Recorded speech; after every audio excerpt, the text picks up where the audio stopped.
Good evening to wherever you're watching, afternoon, and I'm happy. This is Mama Ali's Recipe Corner, and today is a very special day, and it's a day that I want us to go to our indigenous food. You see, most of us, we all look into the butcher, we look into fish, we look into chicken, and we forget that all grandparents, they were based on farming, and they were using typical greens, not the kales we are now eating, not the cabbages. So today there is food called, in our language, I want everybody to go and Google. It is called osuga in Kijaluo Luo language. Osuga. This is a traditional green. Some of them always pick some balls like this when they grow. It has this kind of balls. If you have seen such a green, it is the one I'm talking about, and it has some white flowers. So this one is a very good indigenous food, and it is the best food. Even those who used to come to do dowry day, they must be cooked this food, and it's not taken alone. It is always added with this other one. There are different types. This one has its flowers with the wing, sort of maize wings. So this one is also another sweet vegetable. You see, this one has got flower kind of, and this one was just a leaflet. This one was just like a leaf. So this combination is the best food. If a man comes to marry a woman at their home, without seeing this kind of food on table, they will not be satisfied with whatever they've been set on the table. And this one, people have been having some motives that it is so bitter and it is not sweet. The thing which makes it not to be sweet, it's not supposed to be meant to be sweet. The sweetness is that bitterness. If you take it when it is bitter, and add it with other components like milk, sour milk, and put it with ghee, it will give you the best taste which is needed for this. So don't compare the sweetness of this with the sweetness of cabbages, and don't compare the sweetness of this with the sweetness of kales. It is meant to be bitter, but when you mix with the ones I've mentioned, you put the sour milk, you put the ghee, the sweetness will come itself automatic, because the kind of taste we get from it, combined with the ugali, a portion meal we call ugali. It is ugali, not the white with the maize flour. It is the one with the sorghum. This sorghum ugali, full nutrition to even those people who are diabetics. When you eat it, you'll know that you are now remembering your old grandmother who used to cook this without even frying it. They were just boiling it. When it's tender, you get the ghee, you get the sour milk, not even salt. That's how it was being cooked. Nowadays, you can have a pinch of salt. You can fry the tomato. But today, I'm going to take it the old ancient days, how we are going to make it. So keep on rolling with me till we finish the cooking and we enjoy it together. This is now the greens that I told you, the local greens from local one, not the kales, not the cabbages. It's already been washed and taken out from the stem. And those our grandmothers, they used not to cut them with a knife. They were cutting it like this. Reason why they were cutting it like this, they used to say that these steel things are full of chemicals, and they will kind of get into the greens when they are cut. And they were saying the best way to make and know that somebody is a good cook, you chop it, you feel the strength of the greens, and you know that this green need to be cooked what degree. Today we use the pressure cooker. Those days, after touching it like this, you know she'll have to use firewood, what capacity. And this food, they used to put it, totally tighten the pot mouth. so that no steam can walk out. Just as we use our steam nowadays, our pressure cooker. So this cutting, it's not from nowadays. It is old ancient days. They used to cut the greens like this. And this was the sweetest food. When you come from up country and you go to rural, you see your grandmother cutting like this. You ask, Mom, grandmother, will it be sweet? And she tells you, wait for the food. And you listen and get to know Nyanya has cooked for you something not from town. Our grandmother, sorry. For those who knows, Nyanya is grandmother. It is empty without anything. We dip these greens inside. We dip all the greens. All the greens. Which was cut by hand, no knife. Just like this. We dip them here in the pot. All of it now. After dipping it like this, we take this green stuff is pure water from the greens. We don't pour it. We pour it here. This green is the best food. They used to say it's full of minerals. So don't wash it the way we wash till we don't get the mineral. So this green is the best mineral of the greens. Then add water. This is hot water. We add it till it covers the greens, because we want to cook it tender. You see the way we chopped it? So that is that. Then we use the cooking stick. We don't use the spoon. We use the cooking stick. You see the water has come over the greens. So we want to cook till this water get over. And now it is getting on fire. Put it on fire. Now we are putting it on fire to start the cooking. Make sure the thing balance in the pot, the fire, and we cover it.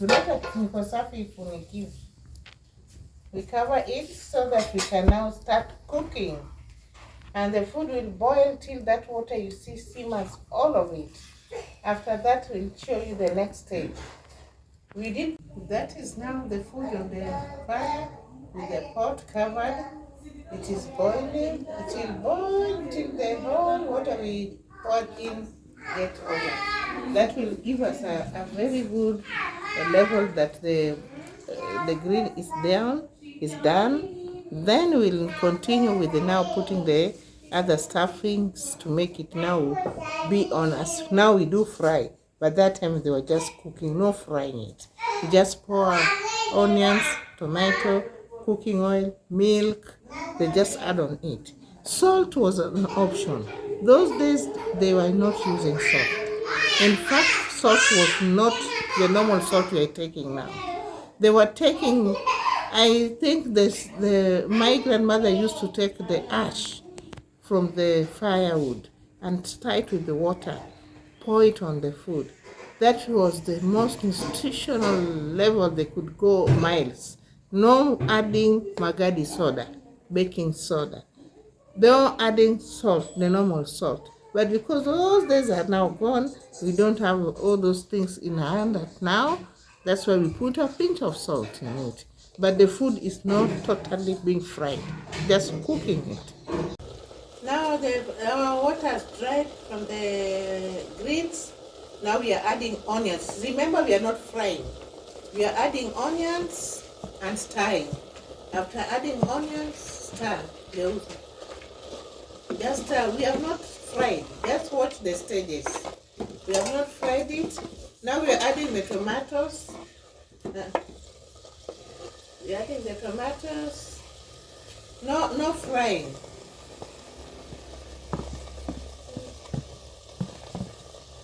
No frying. We are adding the tomatoes. Mix it well. Mix it well.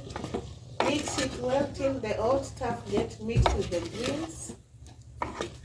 As I've told you earlier, I cannot move, so I'm working by the instructions for those who are able to do it for me nearer. I'm so happy that I'm making something coming out so well from this point I'm seated. And I'm sure there's so many wondering why am I not doing it on my own. As I earlier told you that I cannot do, my mobility is still cumbersome because of my accident from my back. So still I don't have the mobility aids to reach where I want to reach. But thank God I have people nearer to me who are supporting me according to my instructions. Now the food is now getting on well. We have mixed tomatoes and onions and the greens. Now we are adding the sour milk, not sweetened one, the one without sweetening. We add it half of it because the food, the greens were less, so we don't put the full of it. Continue stirring. We see how the milk is mixed well with the greens. Continue stirring everything, every circle, every edges. Yes, continue stirring. Continue stirring. And now from there we are going to add our ghee. The ghee will be scooped. Scoop the ghee. Weka mwiko ndani, scoop the ghee. Because we are not having a bigger amount, we are going to add little 4 tablespoons. 1, 2, 3, 4. Look at that tin. It is called KCC ghee. It is KCC ghee. That is a cow from the cow. We are going to add another pinch of salt and we cover the food now to continue cooking. Now you start that one. Start the food first.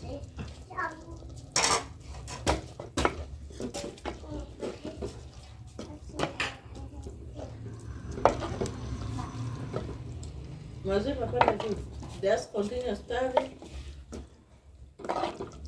And now we cover it now. Can you see the food? Yes, that is the food now. And then we cover it.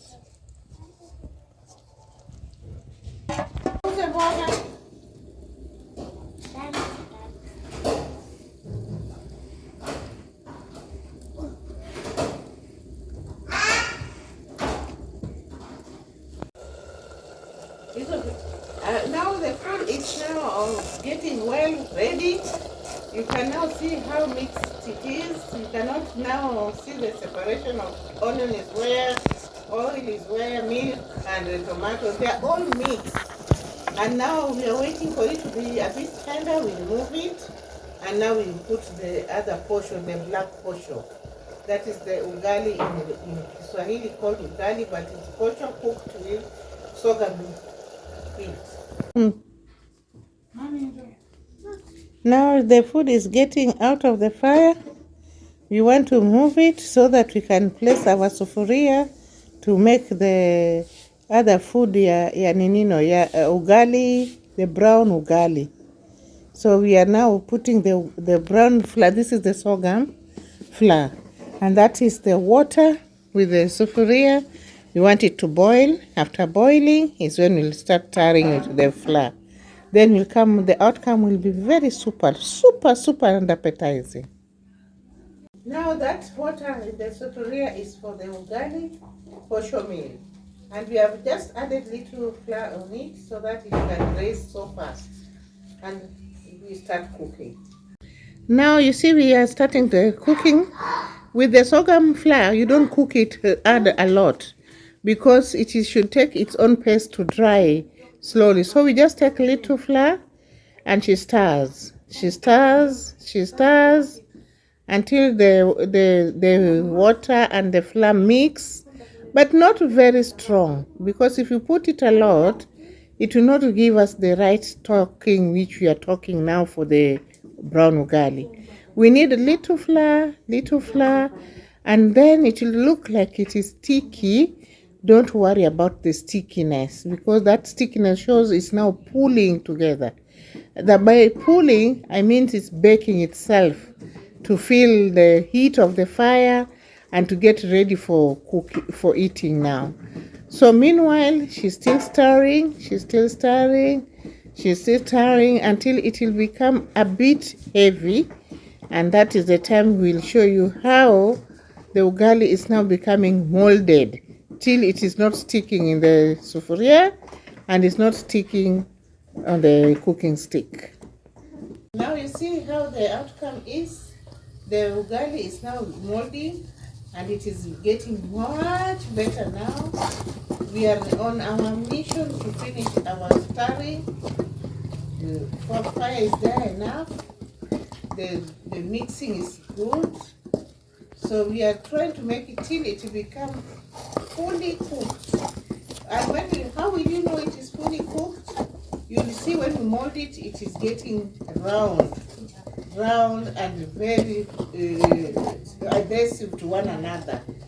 But that time it is not yet done till you pour it on the plate. Is when you see how good the outcome has come. But the fire must be there to make the pot good.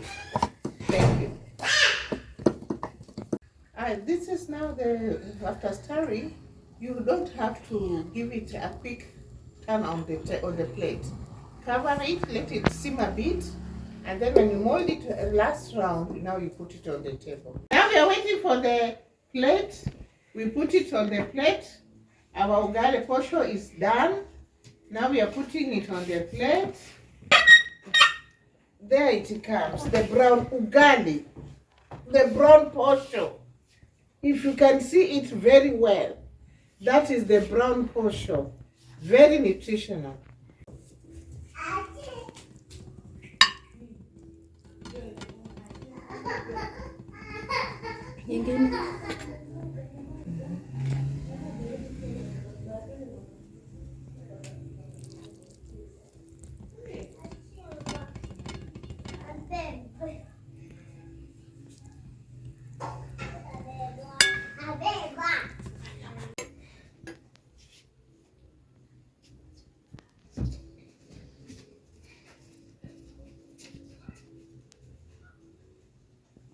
This is the outcome. See how yummy it is. Can you remember your grandmother? The way they used to make us happy when we go back at home countryside? This is what we used to get. The aroma here, you'll think I have cows, milking them and getting the oil from them. That's the aroma I'm feeling here. And the ugali is here, brown. I'm seeing my home food now on my table here. May all of you be happy to enjoy this and follow it and cook it and enjoy with your family. Bon appetit. Thank you so much for watching all what we've been doing from the beginning. And remember to subscribe, share, like, and comment. Welcome.